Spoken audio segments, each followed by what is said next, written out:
युद्ध थांबण्याचे चिन्ह दिसत नसल्यानं कच्च्या तेलाच्या दरानं उचल खाल्ली। बॅरेलचा भाव गेला $111वर।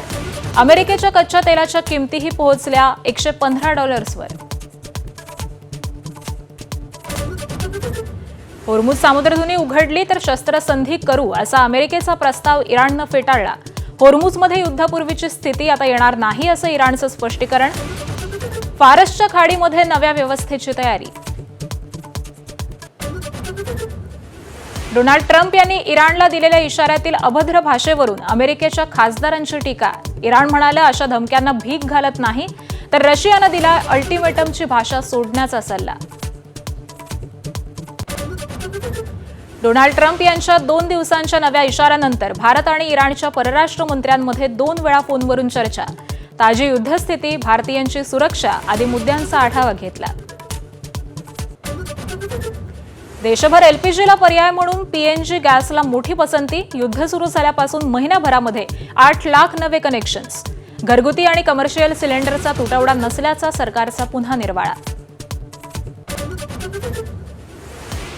सुनेत्रा पवार आज बारामती पोटनिवडणुकीचा उमेदवारी अर्ज भरणार। पूर्वनियोजित कार्यक्रमामुळे फडणवीस शिंदे गैरहजर राहणार। राष्ट्रवादीचे नेते राहणार उपस्थित।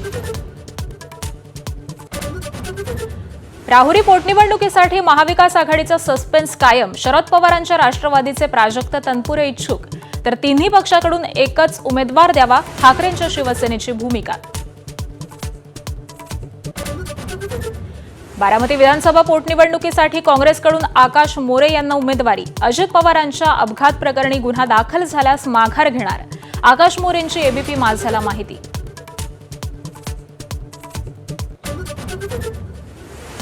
पंढरपूरच्या नगराध्यक्ष डॉक्टर प्रणिता भालके यांचे पती भगीरथ भालके 12 तारखेला शिवसेनेत प्रवेश करणार। भाजपसाठी मोठा धक्का। पंढरपूर आणि मंगळवेढ्यातल्या कार्यकर्त्यांशी संवाद साधला। रॉयल चॅलेंजर्स बंगळुरूचा चेन्नई सुपर किंग्सवरती 43 धावांनी विजय। बंगळुरूची गुणतालिकेमध्ये अव्वल स्थानावर झेप। चेन्नई सुपर किंग्सच्या पराभवाची हॅट्रिक।